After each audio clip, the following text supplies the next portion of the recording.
Hello everyone and welcome to Tokyo on Fire. Today is May 15th, 2015. My name is Timothy Langley. Today I am joined with co-hosts Michael Cucek and Dr. Nancy Snow.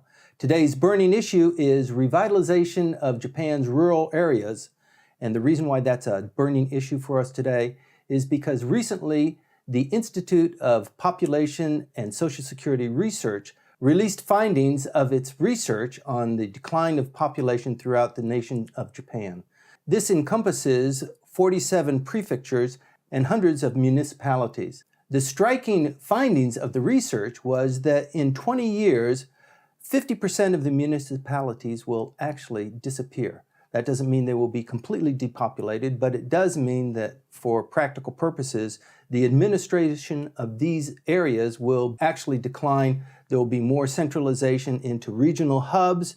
The scope and the power of the central government in Tokyo will expand, and more likely than not, while there's a declining population in the rural areas, there will be a corresponding increase of population into the central Tokyo metropolitan area. The Tokyo metropolitan area now consists of about 12 million people. There are about 120 million people. 10% of the entire nation of Japan lives in the Tokyo metropolitan area.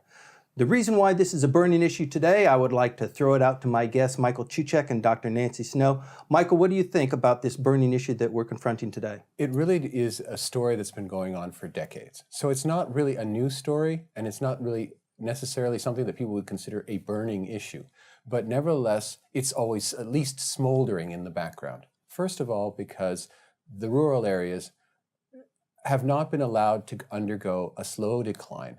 Instead, they've been propped up for many, many decades, so that what we're seeing now is the result of political decisions, or many political decisions that were made decades ago that kept people living in the rural areas when they really should not have been. So that when this collapse has come, it's sudden and it's absolutely devastating. And the second thing that's interesting about it is that it's now focused on women.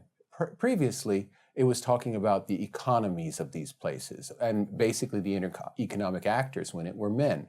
But now the realization is that it's the women who keep these places alive. And without women, particularly women of childbearing age, these places are going to go downhill so quickly, it will be as if they were wiped off the map. Mm-hmm.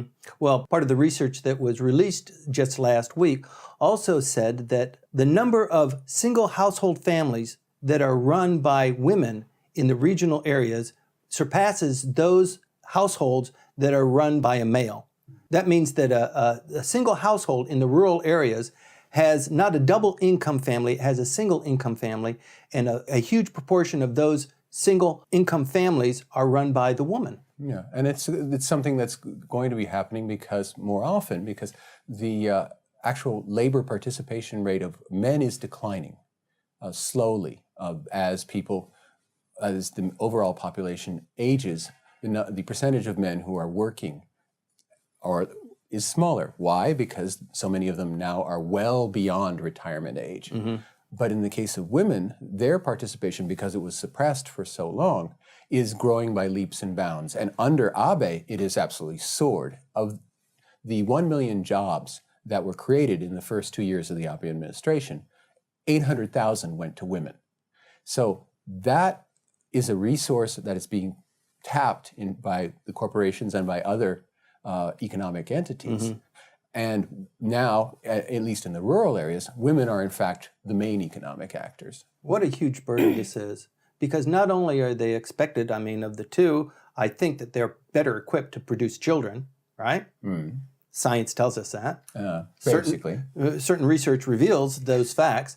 But not only, is the burden to produce more people incumbent on the women, but also their ability to enter the workforce. The glass ceilings that have been just layered and layered on top of them. And now, basically the economy is saying we need more workers. Where are these workers going to come from? And people are saying, well, how about the women? And there's just been no social structure to prepare them to compete on an equal footing with the men. Can I say something Sure. as a woman? Okay, a lot of things going on here. Mm-hmm. One, you mentioned 12 million in central Tokyo. Outside of Japan, when people hear about Tokyo, it's 35 million. So Greater Tokyo, it's 1 out of 4 Japanese who lives in Greater Tokyo.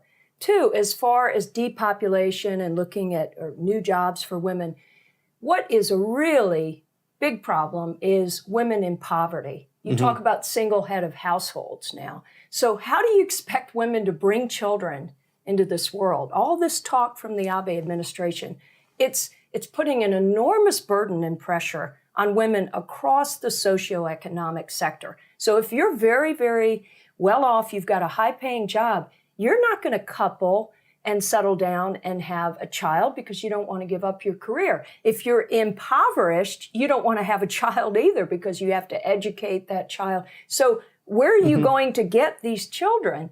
The other thing, I was watching recently this film that caught a lot of sort of chatter when it first came out called No Sex Please, We're Japanese. And it came out about 1.5 years ago. BBC News produced it. Well, that's what attracted people to the film was that title. And it's a play on an earlier book with that title, No Sex Please, We're British. But it wasn't just the woman going around talking to people in the cuddle cafes and such in Tokyo. She actually left Tokyo, went to some of these depopulated areas. And she said on camera, follow me. And she takes you into a completely empty elementary school. I mean, the reality, you could almost do a very interesting sort of eco-tourism around the issue of depopulation, because I think it would be so shocking to people to get outside all the frenetic activity of Tokyo and go to these areas where they're literally like ghost towns. It's like old Hollywood movie sets. So, I mean, I don't know if you could make that in kind of an appeal. But the other person I've read who really gets into this a lot is Alex Kerr in Dogs and Demons. And that opened my eyes, too, because he said what these communities did was that they would build these huge sort of almost like amusement places because they thought big buses were going to come in. And nobody wanted to go to these little cities. When people come to Japan, they generally do the Kyoto, Osaka, Tokyo, maybe Hiroshima, Nagasaki, but they're not going to go into these communities. And people have to be more clever than just building these big concrete structures that really take away from the mythos around Japan, which is beautiful Japan and a Zen temple or a Buddhist temple where you can meditate and be in silence. So, but I mean, you know, depopulation, I just think the government, the way that they're talking about this, they're not putting it in a larger context. These women don't want to have children for a whole host of reasons. And it's related to the changing role of the family and also just wanting to have a better lifestyle. I mean, children do cost a lot. And I don't think having the government say, go out and reproduce is going to be an effective message. In the question, you brought up the matter of schools and empty schools. This week, Anna Fifield went to the neighboring prefecture to Tokyo, which is Kanazawa Prefecture, and found a school with 6 kids in it in the mountains, which is built for 285. And it's in the metropole. It's in Greater Tokyo. It's amazing. And there are only 6 kids in it because there's no train there. There's bus service, yes, but it's just beyond the city lights, if you want to call it that. And there's no back to the land movement here. And in terms of school closing, schools are the center of every Japanese community. It's the place where you go after an earthquake or some kind of natural disaster because it's the best built building. It's the center of disaster relief. And yet, even though it is the center and the place of refuge, 500 schools close every year. And they've been closing them 500 per year nationwide for over 25 years. It's just they close and close and close and close and close. This is just, there's simply not enough children. While the other aspect, which you talked about, there are 2 problems. Well, there are actually 3 problems for women. The third one is just emerging, is that women are also expected to take care of elderly parents. Oh, right. Gosh.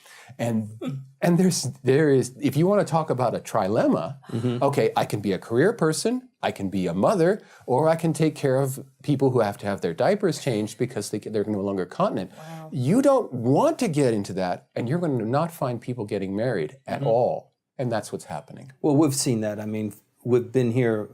If you've been in Japan, living in Japan for the last 15 years, you see that. You see there are more dogs than children throughout Japan. There's a huge industry on clothing your dog and having the push carts for the dogs. So the people want that kind of companionship, but having a child, it's a little bit too much. And people are not getting married as well. And even the college and the high school kids, a lot of people who don't go to college, you would think they would get married as a kind of a next step out, and I mean, you don't have to send dogs to cram schools or get them into Waseda or Keio or Todai. So I can see kind of the logic in that. But it is very amusing where I live in a Zabu area where you see people really treating them like little babies, and they are great companions. But I'm glad you mentioned about the elderly dilemma, because I was just recently with the woman who heads up gender empowerment at MOFA, who is doing the World Assembly for Women. And she was telling me about the face of poverty in Japan being female. And she also got into this, I think with this year's World Assembly of Women, they're actually going to address this, by the way, and be a little bit more kind of holistic about that. But she mentioned the elder care, and she actually said that that is something that is impacting men and women. So the women are saying, I want you to help me at home. And oh, by the way, I want you to also help me with my elderly parents. So it's interesting. It's like I said earlier, there's a larger dynamic here going on. This is gender. And it's not just sort of women as baby-making machines. I mean, there's kind of an element of that in some of the talk that goes on in Japan about we've got to repopulate. We've got to figure out what kind of population we, or the Japanese, have got to figure out what is a sustainable population here. I don't know why, necessarily declining population, it's always bad here. And yet, when you look at sort of environmental sustainability, there's always talk about, the world's population is too big. Maybe Japan could be an example of how to deal with this declining population. Well, they've got to deal with it somehow because it is not going away. Right. And it's a burning issue for us today, I believe, because it really is so huge. And life extension, medical technology, and those sort of things, even though the population has stopped growing, the part that is growing is the elderly. 40% of the people in the nation are 65 years or older. And in 20 years, it'll be more than 50%, okay? So that portion that sucks up a lot of the social services, a lot of the medical care, and the tax revenue is not being supplemented by an equal number of people who are entering the workforce. So this is a disaster that really is unavoidable. There has to be a solution to that. Okay, when you use the word disaster, that always implies that based on current trends. Obviously, current trends won't continue. People retiring at age 60, that's already out, even though it's still on the books and still supposedly what people do. Most are now retiring at 64, 65, and then taking temporary contracts. That's getting up there. Yes. Taking temporary contracts to keep, and many people are working to 70, which makes sense, because if you have when we talk about life expectancy, we usually talk about the figure that's at birth. Once you've gotten past childhood diseases and accidents in your teenage years, let's say you're now 60 years of age, your lifespan is not going to be 23 more years when 83. Your lifespan is most likely going to be 30 at least, if you've got past all the young ways of dying.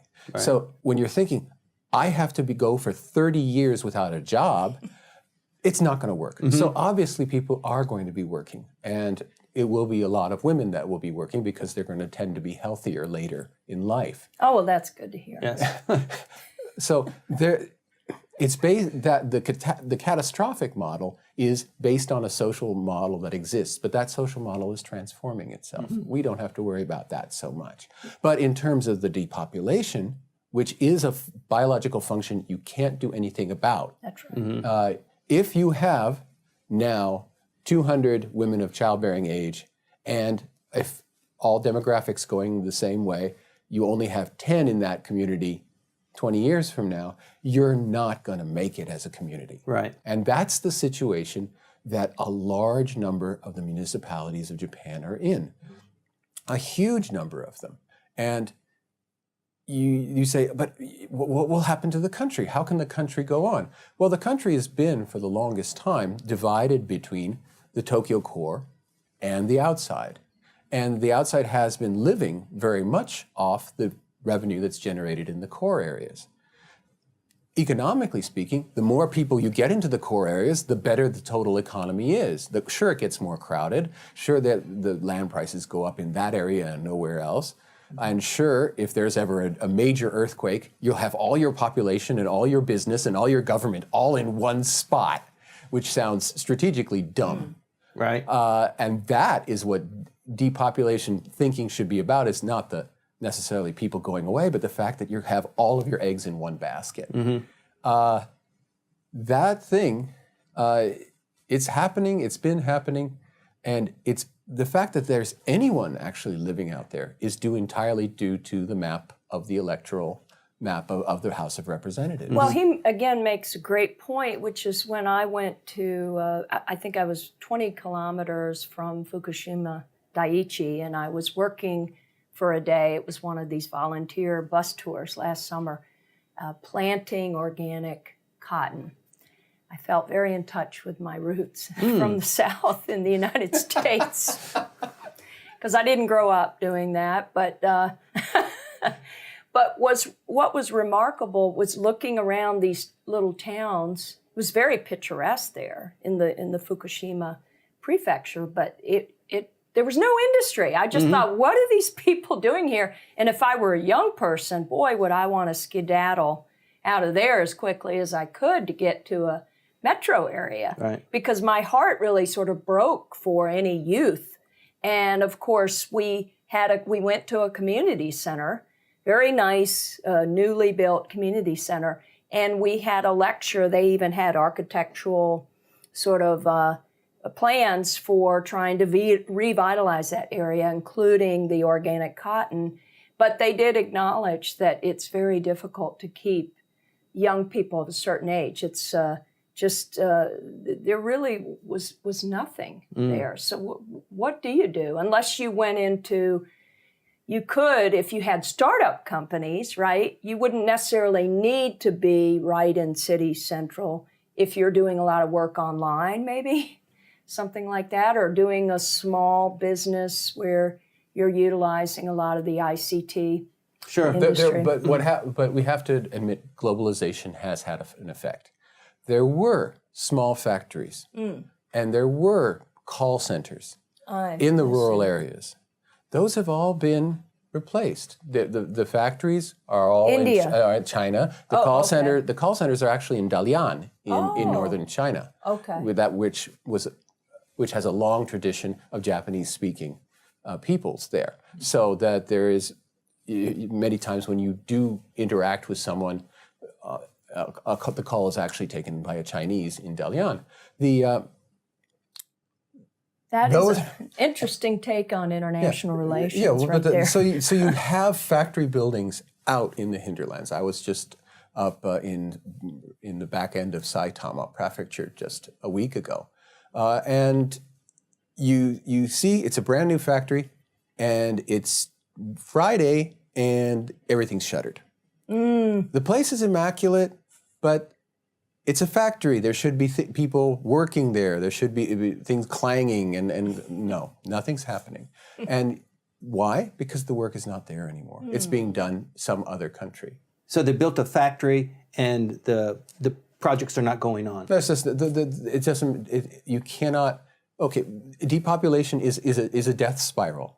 Okay, one feeds on the other. That's and it right. just continues. That's right. And the moment you lose one engineer, and suddenly it's not such a great deal, but then you don't get the business, and then you don't get the business, so you can't hire new workers. And the tax revenue falls, and then they don't build the down. school, and they have to travel for 45 minutes even to go to school, and the cohesion that is a Japanese small city or community begins to unravel. And it goes. Yes. But again, to my point, I think that you could turn this into a very compelling narrative.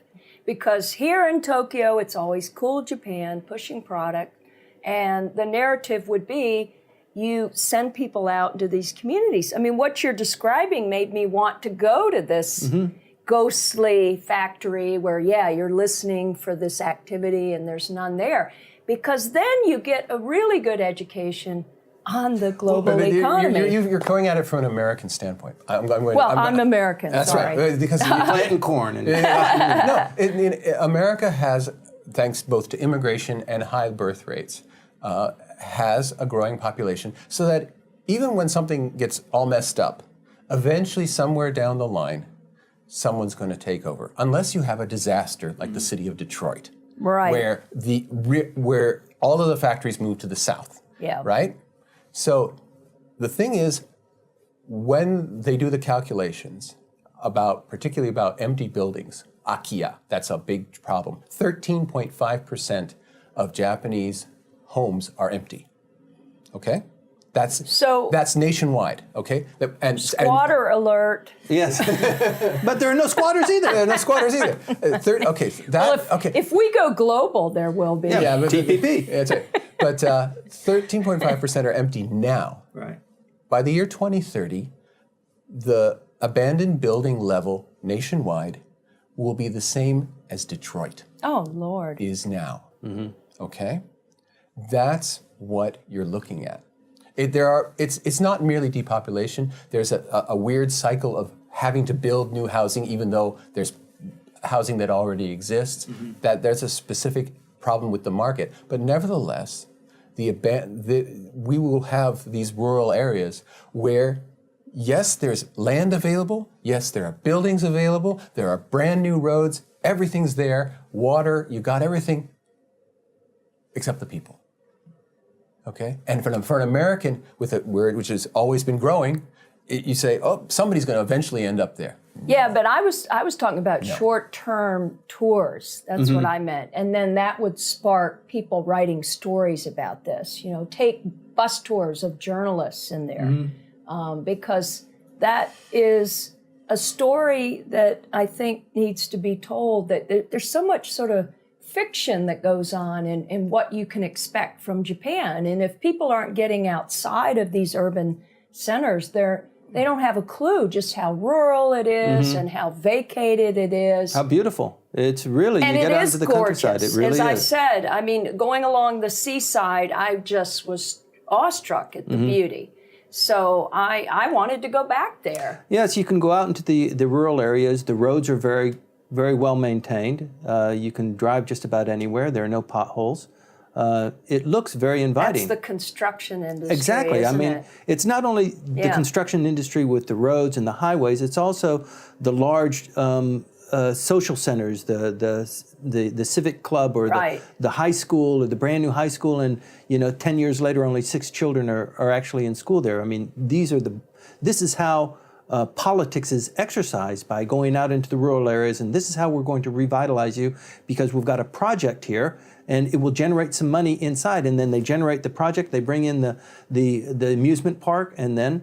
Yeah, but to his credit, the Minister for Rural Revitalization, Ishiba Shigeru, has said, and probably the political guys at the LDP have had their hair on fire every time he says, if you don't have a plan for revitalizing your community, we're not going to get you anything. You got to come up with it. You have to come up with it, and it has to look reasonable, or, because we're not going to bail you out. And that's new. That's really something that's different, and we have to give both the Abe government and Mr. Ishiba credit for having the political guts to say that. That you are on the map now, but it doesn't mean you're going to be on the map in a few years' time. Let's segue from that point, Michael. on the things that have been done in the past and what lessons might there be for us to learn and what the government might be projecting itself to do, just like you said with Ishibashi on the forcing the central government, the municipal governments to come up with their own revitalization ideas. Yeah, well, the thing is that it has a bad rep. There was the Ichioku En project, the 100 million yen project, where they would actually give a lump sum of money. This was in the 1980s. That was a long time ago. Long ago. They gave a huge lump sum of money. Do with it whatever you need to develop or bring people to your Blank place. check? No, it was kind of a blank check. You're right. Oh, wonderful. That always works out well. No, one community bought a set of gold bars. And boy, that brought me there. Yeah. No, they actually had, it was displayed so that you could touch it. Yes. So you could touch it. This is where Alex Kerr got his material, isn't it? No, it's like a comedy routine. And the money was wasted. And every single prime minister has had a rural revitalization plan. Yes, every 10 years or so. Well, not, in the case of Koizumi, he had one for each of the 5 years that he was in office. Okay, he had 5 different ones over his tenure. Did he have one about Graceland? No. Okay. No. But that was a time when they were actually cutting the Japanese budget. But it's a long-term history of talk, ideas, and failure. And the failure it seems preordained. Okay, so the government is going out on a limb, because the people have been fooled so many times and they don't want to be fooled again. Right. But more importantly, it's actually a region-wide problem in terms of depopulation. The Chinese, of course, have their one-child policy, which is by statute. But any of the countries of East Asia, what's going on in Singapore, in South Korea, in Taiwan, women aren't having children. Right. And this is the only difference is that Japan's a decade ahead of everybody else in terms of the way you handle it. And that's the thing. How do you handle it? You're not going to have children. What are you going to do? Right. Okay?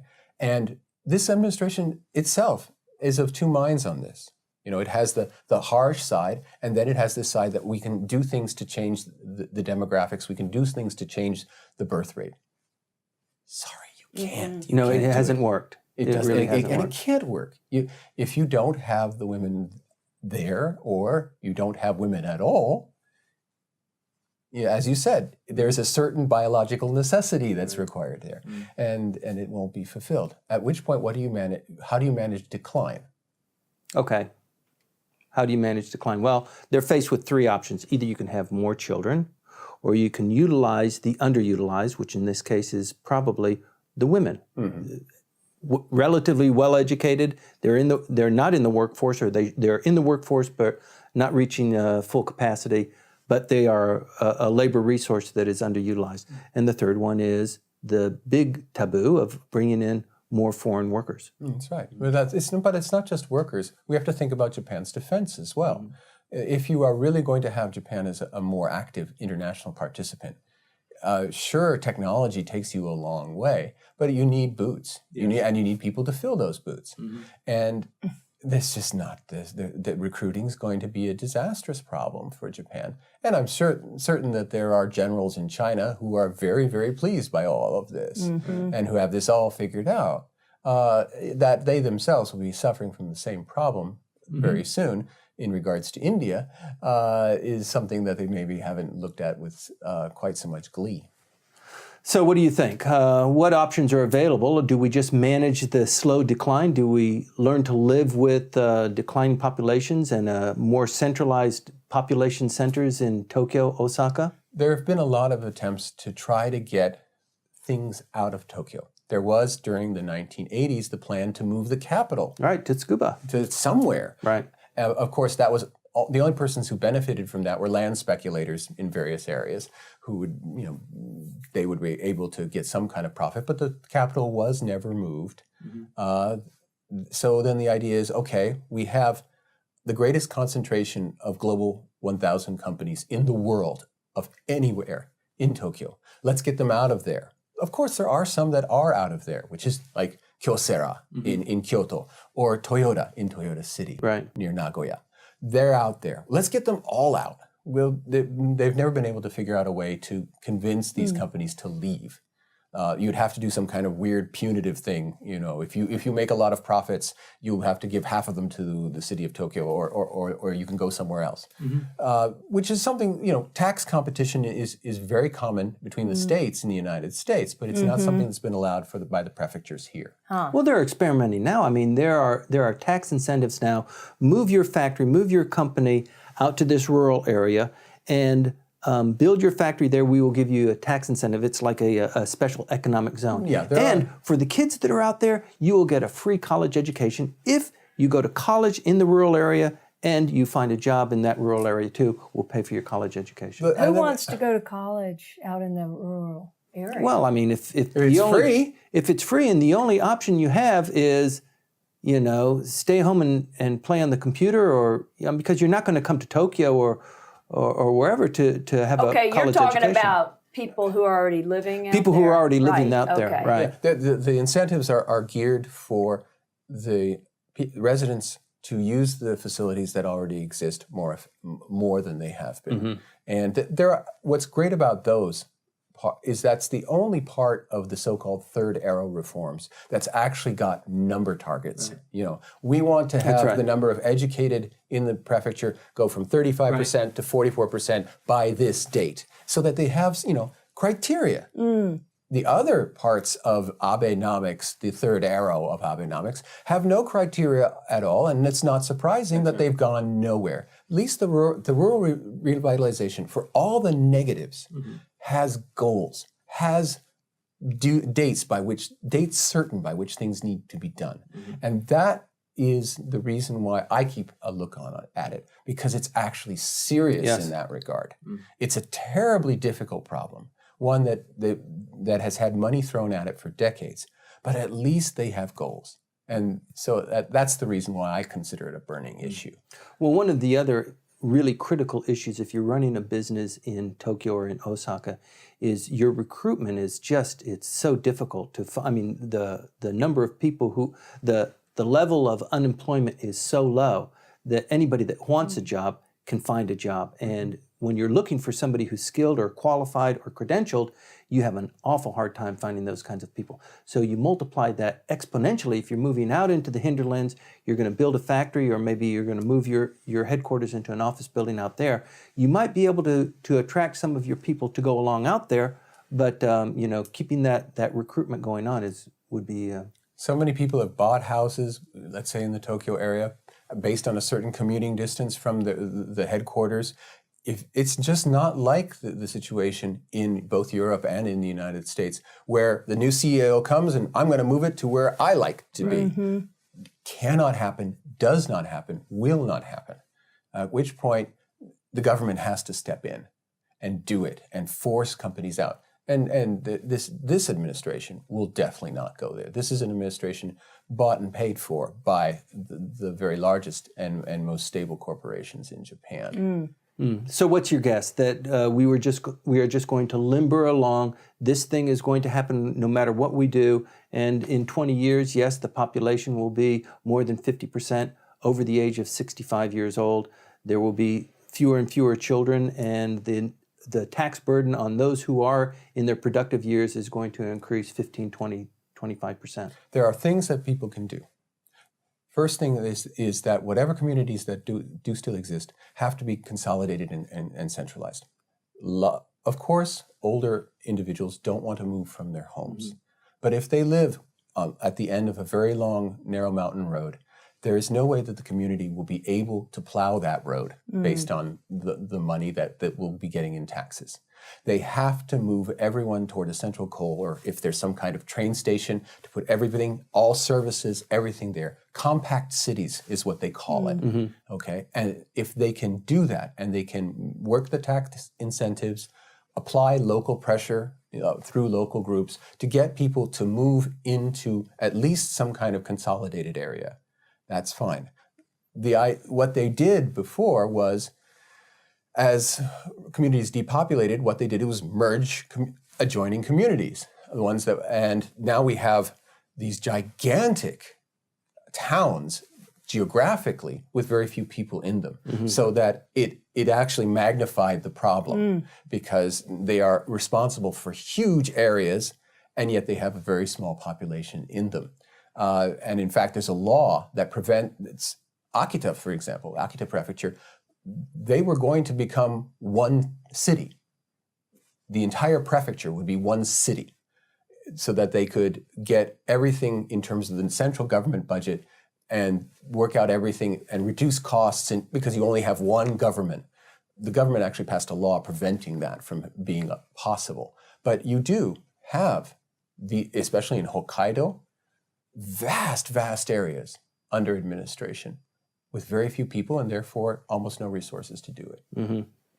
I just don't think that this topic is really going to grab many people in Japan. I mean, you all are talking about 40 years of this going on, and there's no sexy angle to this. Oh, but there is. Okay, please. The most, just help me out. The most pungent or the most moving word in Japanese is furusato. Yes. The old hometown. That it has so many associations. It has such political value. The original Takeshita plan of this passing out of money was the furusato plan. And if you want to get people's heartstrings plucked, you use the word furusato to describe whatever you're doing. The old hometown is, and it's that rural. wet emotion I was reading about. Yeah, it's extremely emotional. And it's been overused, of course, by politicians.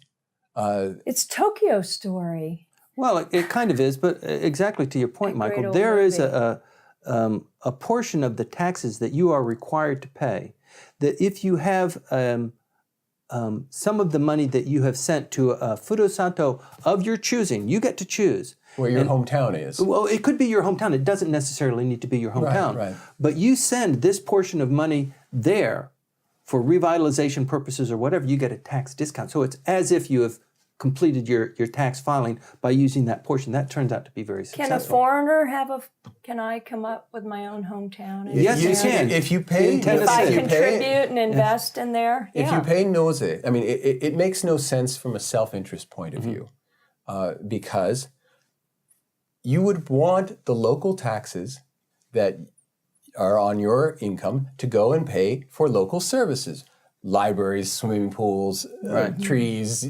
all these things that your community pays out of this tax. But under this plan, you adopt or are adopted by this community, and they've sweetened the deal because most often when you name this place as your hometown, what you get is the local products. You get goodies. You get goodies. You get the local products sent to you. If you go to Matsuzaka, they'll send you steaks. No, If you do someplace, they'll send you sake. I haven't had an Omaha steak, and I don't know how long. So all you'd have to do, you would go. That's exactly what you do. You go and you go online and you look at all the different products and all the different places that are there, and you say, I want those.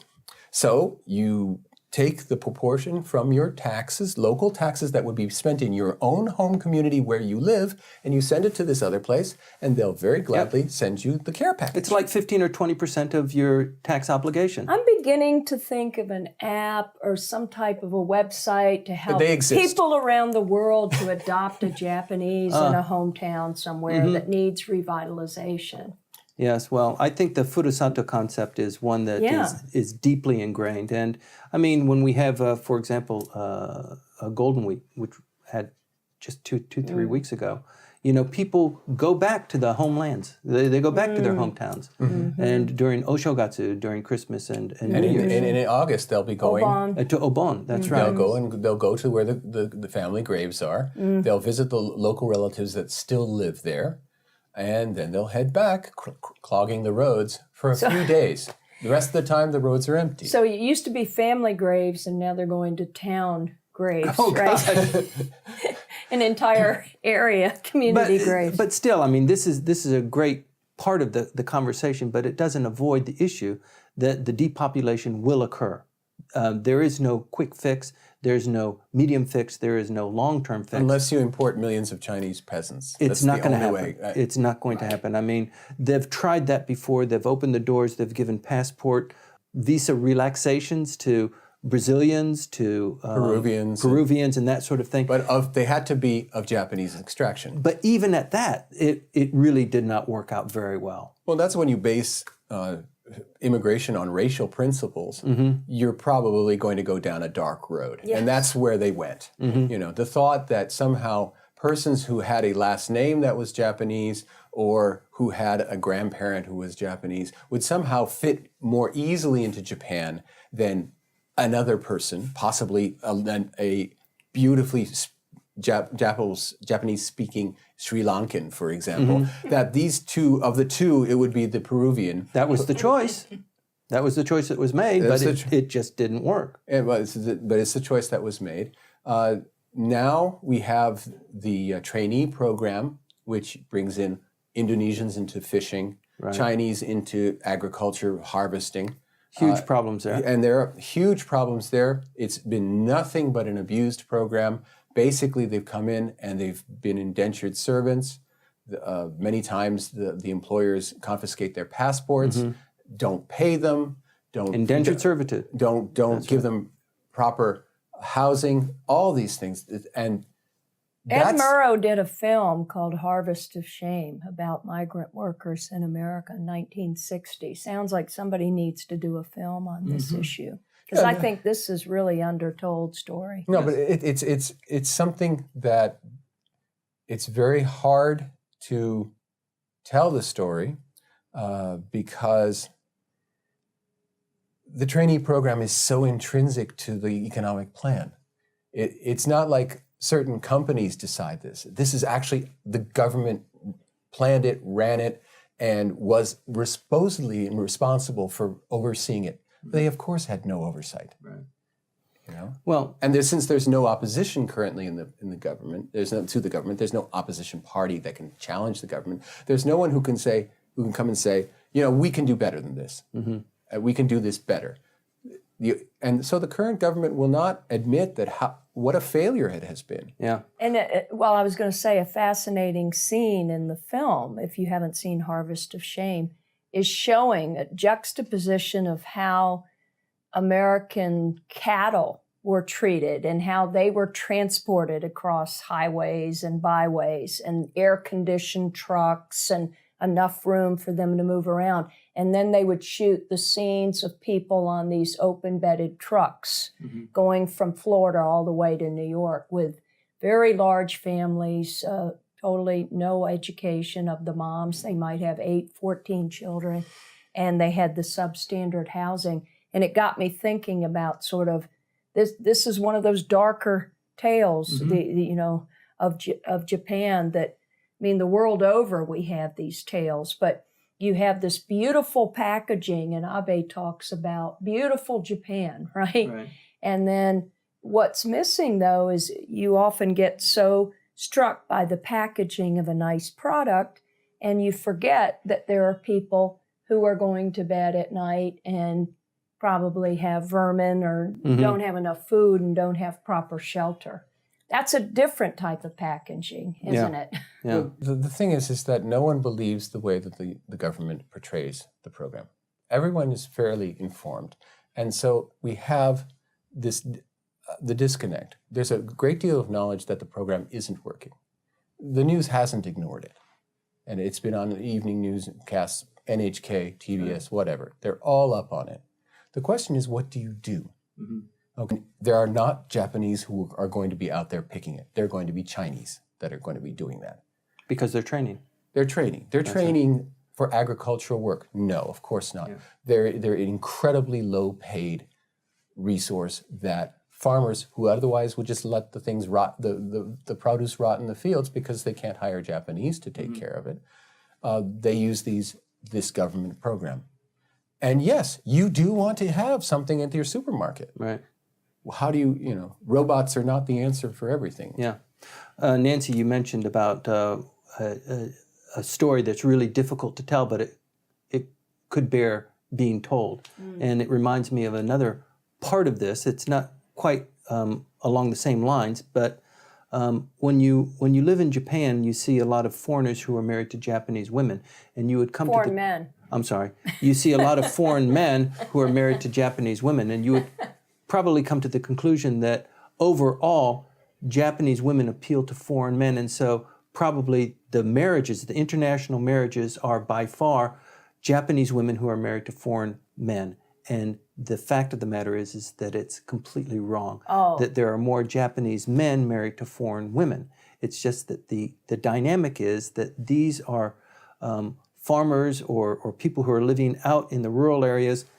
They can't find somebody that would marry them and live on the farm and take care of the three-generational household, so they bring in foreign women, not quite mail-order brides, but not quite far from that either. No, and it's So and in this that's case, cool, Japan. and that is amazing. No, it's correct. It is It's Chinese, amazing story. Chinese, Filipinas, and Vietnamese mostly, but other nations as well.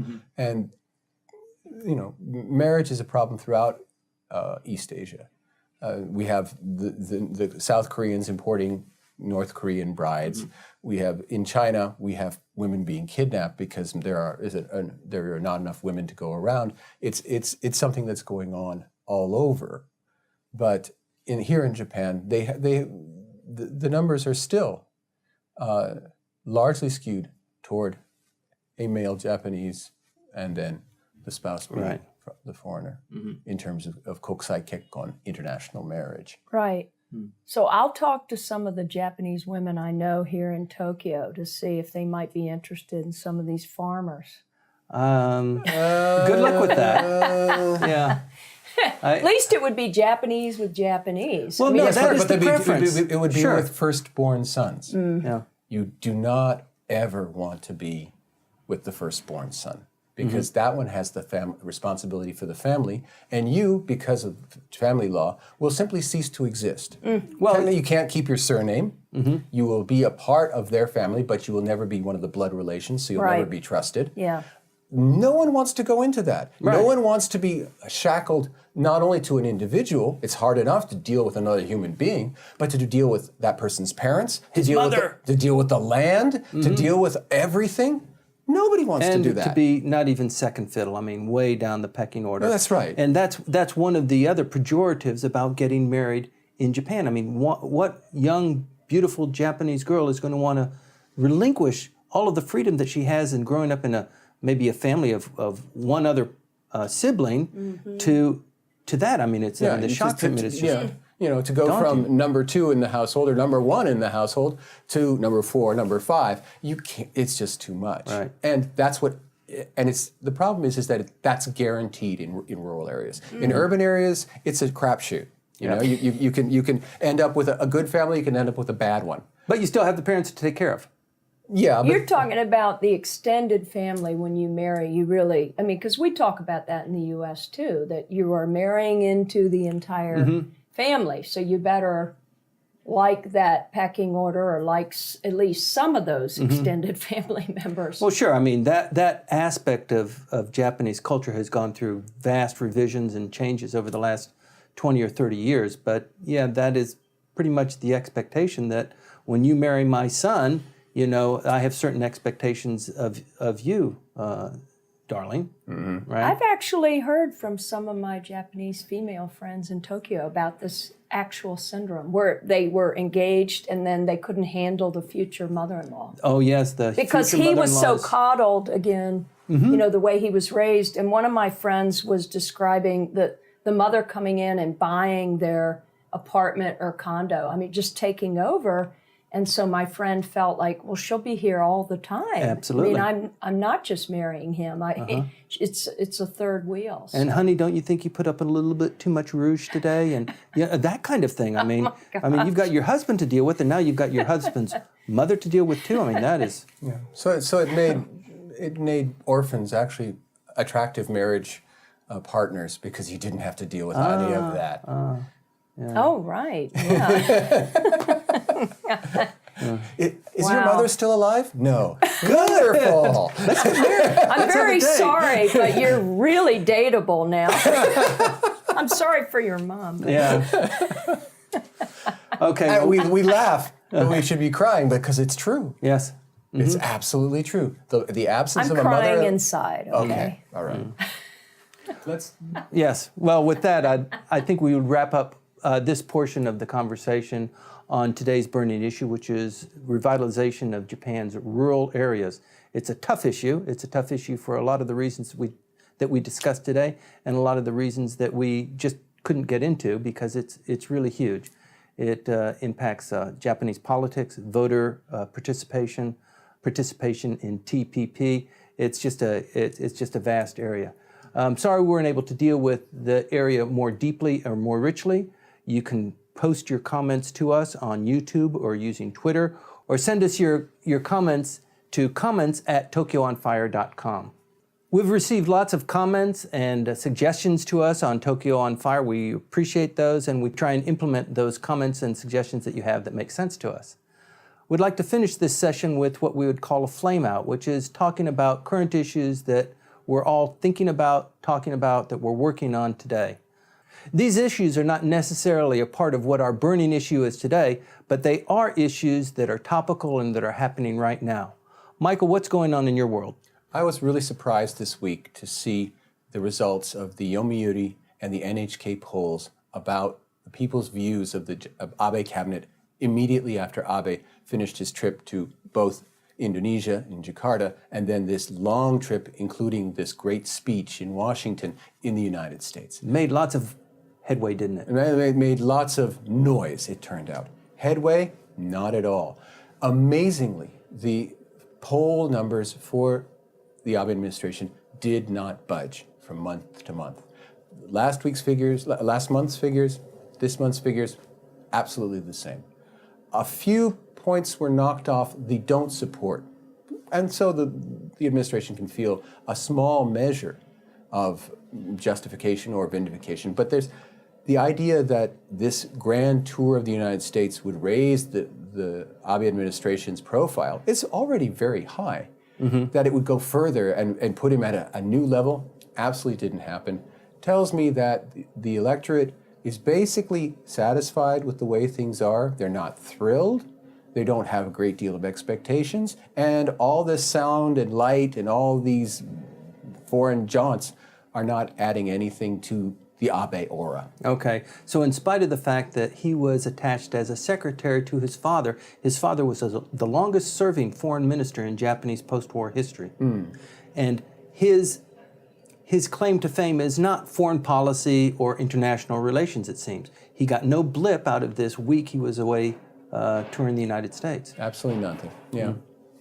Well, obviously, I want to add to that by saying that I wrote a piece in the Japan Times called Branding Japan Beyond Abe. Abe went on at least 20 diplomatic trips with his father. He is not gifted in the foreign policy arena. And frankly, as far as nation brand Japan, if we don't get beyond this fixation on Abe and in turn his fixation on Kishi, Japan is in a lot of trouble. I see a lot of passivity out there. I think when I talk to my little network of people, they are dissatisfied and they kind of give me that thumbs up and you keep at it. And I feel like I'm sort of putting my head on the chopping block on behalf of the Japanese people because I don't know whether they're satisfied. I mean, we've talked on this show about a lack of any competition or opposition, but I do think there's some Abe fatigue. And you watch out with this long, hot summer, with these changing bills and the security reform in place. See if that won't get some people out on the street. Not boots on the ground, but maybe some women in some tennis shoes and not just your usual folks who are the anti-nuke people.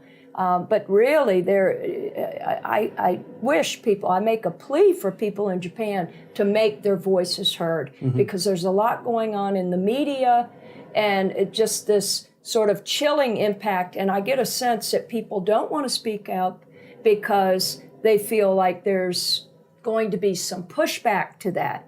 Well, they're living, again, in a democracy. How many times do I have to say that? That's right. And it really does energize you to find that you're not alone. And there is a consensus building that we've got to really protect something that's been a cornerstone to our brand image, which is this peaceful Japan.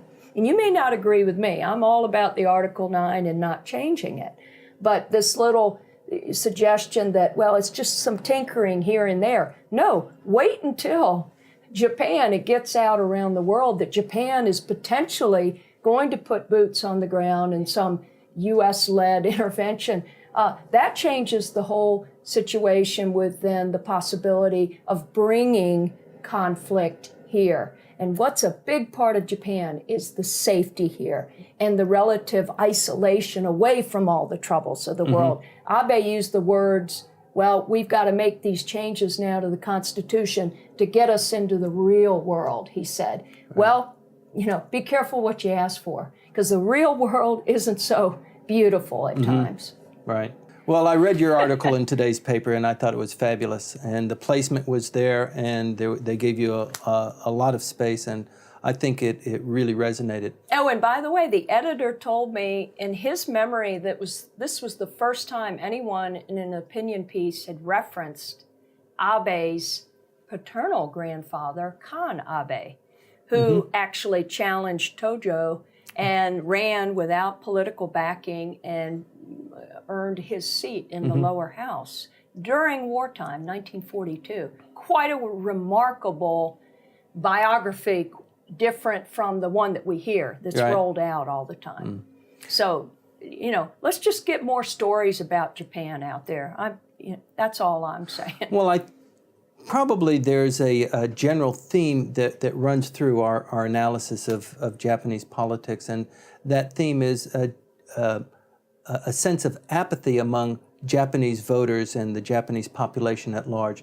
We're talking about issues that we see from an analytical point of view as a foreigner who lives in Japan and what is being done about it. And these are areas or issues that are really interesting and have huge impact to us. And I think the role of Gaiatsu, of foreigners looking at Japan and telling the Japanese or reflecting to the Japanese what they look like and how it sounds and what it means. And people have tried this in other situations, and the outcome was this, and is this really what you want to do? And the Japanese have, since it's an island country and since it had this tremendous 500 years of complete isolation, it developed... I'd say two. I was going to say...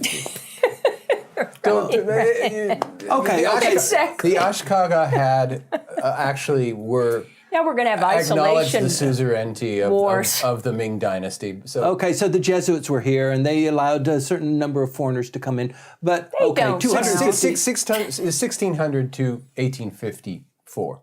Okay. When the United States So 250, right? The black ships. The black ships and Commodore Perry. That's right. So let's go back to where we were. It's 250 years of near isolation. So they had a tremendous period of, isolation, 250 years of we can say pure isolation. Foreigners weren't allowed to come in and trade with Japan. And since then, there's been two wars. Japan was very successful in the first one, not so successful in the second one. And now there's a centralization of the government, a centralization of the population, a huge juggernaut of business and finance, and now it's going into decline.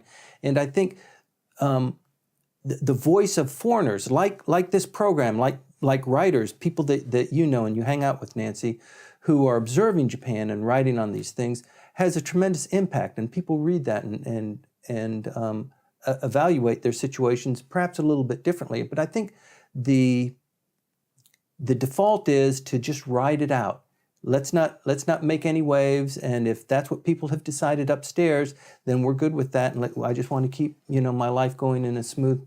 Well, it's the frog in the proverbial, the frog in the water, and that you're is turning exactly up the temperature. Today's burning issue. There is yes. This temperature is going to rise. It's and I do think that this is going to be a game changer summer. Mm-hmm. And I'm not even talking about Abe's statement August 15th, because I mentioned that I really don't think whatever he says is going to make a huge difference because he just doesn't have the sincerity or the credibility in however he crafts a statement. But when I say game changer in terms of will there be an awakening, will people have a sense that, there's something in the air there. It was a few years ago, there were a lot of people taking to the streets on the no nukes issue. So will this be the summer where it won't be Burning Man like the end of June last year, where you have one guy there in Shinjuku protesting, but rather kind of this buildup of the engaged masses. And again, it's not a majority, but that NHK poll showed that people are confused or they're not tied into this slew of security reform bills that are at play that are surely going to pass. Well, impending doom has a tendency of bringing this out in people. Michael? Well, the issue that has always perplexed me regarding Abe is what I call the Abe paradox, which is the cabinet's ratings are historically high. They are way above what a cabinet should be at this point in its lifetime. And that's indicative of how much people like stability. And the more stability you have, the longer it lasts, the more people like it. Okay, fine. But at the same time, all of the policies that the Abe administration is pushing are far less popular than the cabinet itself. Right. I know. Now, you got to think that one through. You have to think nothing that they do is as popular as what they are. And you say, how? How can you be more popular than the things you are doing? How can there be not one issue that they're pushing where the people say, that's why I support the cabinet? And when they ask them, why do you support the cabinet? They don't talk about the issues. They say the number one reason why Abe is the person for them is, well, we can't think of anybody else. Well, you know what that's the reason why the Abe administration is popular. It reminds me of when I was in South Carolina, when George W. Bush was running against John McCain, who had just won big in the first in the nation New Hampshire primary. And I wanted McCain because at that time in 2000, he was a more progressive conservative. And so I had lived in South Carolina and I went door to door. It was the first and only time I ever did, passing out pamphlets on behalf of John McCain. And I would hear comments like, I'm supporting Bush. And I'd say, and your reason for that? And it would be, well, that's Barbara's son. That was good enough for them. I mean, again, it wasn't policy focused. And I think that there are parallels here, because even post 9/11, when the United States really became divisive, the first war in Afghanistan, Bush's popularity was very high. His speech that he gave to both houses of Congress a few weeks after 9/11, man, his numbers went really high. So Bush was popular many times, and yet the policies of the Bush administration would not be very popular. So I think there is a little bit of charisma, dare I say, about Abe that has to do with stability. I think you're absolutely right. But what I'm suggesting is that these changes to the Constitution are not going to earn you that continued stability. Right. So it doesn't project stability, it projects instability and change. Okay. I'm telling Mike. But I still want to adopt a town. That's just it sounds good, and I can't wait. You could have Dr. Because I want to get some of those cotton, goods. right? Exactly. Yeah. I was Tenagui, right? Right. Yeah.